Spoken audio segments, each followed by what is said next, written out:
हुकुम, tiger का हुकुम. But இதுக்குள்ளே படத்தில் வராது டெலிட்டில் ஒரு scene போயிடுச்சுன்னாக்கா truck flip ஆகுறப்போ Yogi Babu உள்ளே இருப்பார்.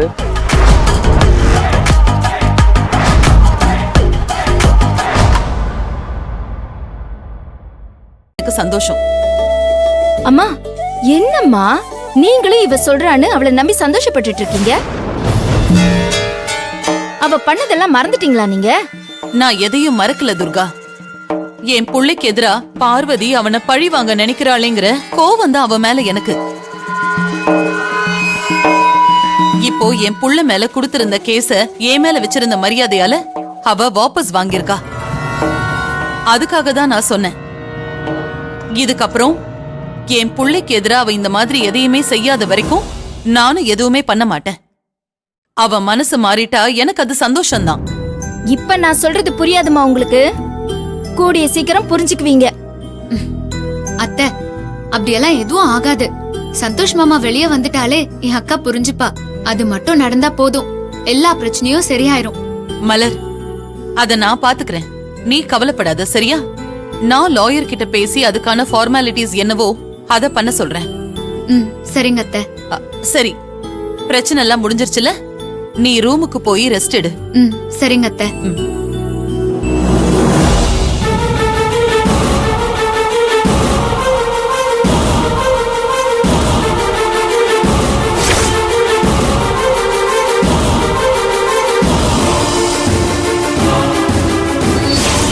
என்னக்கா நீ சொன்ன மாதிரி எந்த பிரச்சனையுமே நடக்கல.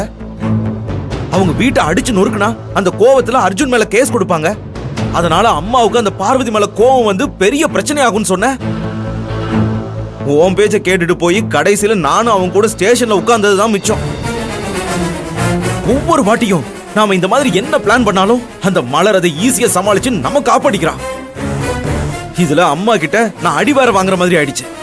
இதெல்லாம் எனக்கு தேவையா? டேய், எனக்கு மட்டும் என்ன இப்படி எல்லாம் நடக்கும்னு தெரியுமா? நான் நினைச்சது ஒண்ணு, நடந்தது ஒண்ணா இருக்கு.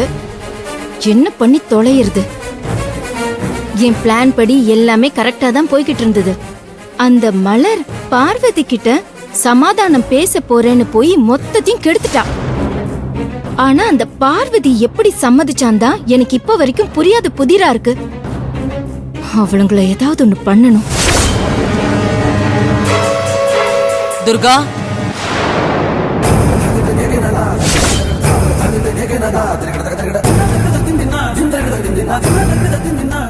நீங்க ரெண்டு பேரும் என்ன பேசிட்டு இருக்கீங்க? அது வந்துமா, இவனதாம்மா புடிச்சு சத்தம் போட்டுட்டு இருந்த. இவனால தானே இவ்ளோ பிரச்சனையும். இவன் மட்டும் பார்வதி வீட்டுல போய் பிரச்சனை பண்ணாம இருந்திருந்தா இவ்ளோ பிரச்சனையும் நமக்கு வந்திருக்காது. அர்ஜுனும் ஜெயிலுக்கு போயிருக்க வேண்டிய அவசியமும் வந்திருக்காது. அவளை ஏதாவது பண்ணணும்னு பேசின மாதிரி காதுல விழுந்தது.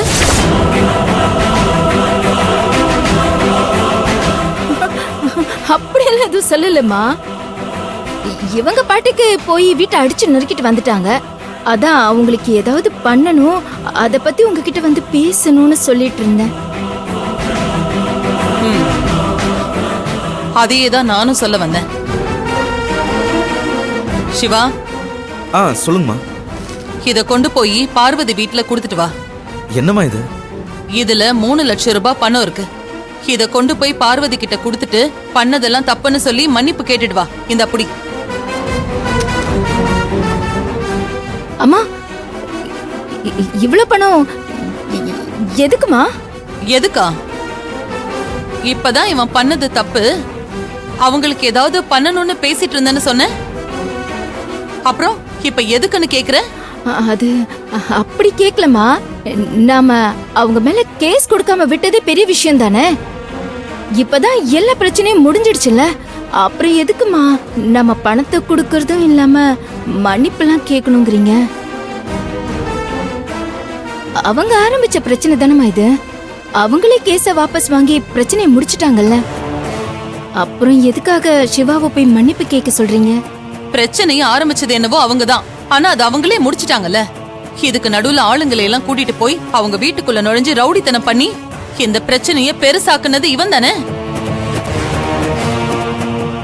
அப்போ தப்பு நம்ம பக்கம் இருக்குன்னு தெரிஞ்சா உடனே மன்னிப்பு கேட்டுறணும். அவங்க வீட்டை அடிச்சு உடைச்சதுக்கெல்லாம் இந்த பணத்தை கொடுத்து செஞ்ச தப்புக்கு மன்னிப்பு கேட்டுட்டு வர சொல்லு. சிவா, நான் சொல்றது புரியுதா? அம்மா, நான் கேக்குறேன்னு தப்பா நினைக்காதீங்க. பார்வதி உங்க மேல மரியாதை வச்சிருக்கா. அதனால உங்க வார்த்தைக்கு மரியாதை கொடுத்து கேஸ வாபஸ் வாங்கிட்டான்னு மலர் சொன்னதை நம்பி நீங்க பார்வதி மேல உள்ள கோவத்தை எல்லாம் மறந்து பேசுறீங்களா? அவ உங்களை அவமானப்படுத்தினது, அர்ஜுனை கொலை பண்ண முயற்சி பண்ணதுன்னு நம்ம குடும்பத்துக்கு எதிரா அவ பண்ணதெல்லாம் மறந்துட்டீங்களா? இத பாரு துர்கா, நீ எத்தனை தடவை என்கிட்ட கேட்டாலும் என்னோட பதில் இதுதான். பார்வதி பண்ணதெல்லாம் நான் எதையுமே மறக்கல. அதுக்காக அவ இப்படியெல்லாம் பண்ணிட்டாளேன்னு என்னால பார்வதிய பழி வாங்க நினைக்கவே முடியாது. இப்போ அவ இந்த கேஸ வாபஸ் வாங்கிட்டா. அத வச்சு பார்த்தா மலர் சொன்ன மாதிரி நடந்த எல்லாத்துக்கும் காரணம் அவளா மட்டும்தான் இருப்பான்னு எனக்கு தெரியல. மலர் சொன்ன மாதிரி பார்வதியோட மாமியாரும் அந்த பிரகாஷும் கூட இப்படியெல்லாம் அவளை செய்ய சொல்லி தூண்டி விட்டுருக்கலாம்ல. அதையும் தாண்டி என் மருமக மலருக்காக தான் இதெல்லாம். அவ சந்தோஷமா இருக்கணும். அவ அக்காவுக்கு எந்த ஒரு பிரச்சனையும் இல்லாம அவ நல்லா இருக்கான்னு இவளுக்கு தெரிஞ்சாதான் மலர் நிம்மதியா சந்தோஷமா இருப்பா. அவளோட குழந்தையும் நல்லபடியா பிறக்கும். மலர் மாதிரியே பார்வதி கூட பிரெக்னண்டா இருக்கா. இந்த மாதிரி நேரத்துல அவளையும் நாம இப்படியெல்லாம் கஷ்டப்படுத்திட்டு இருக்க கூடாது. இதோட இந்த பிரச்சனையை முடிக்கிறதுக்காக தான் நான் இதையெல்லாம் பண்ண சொல்றேன்.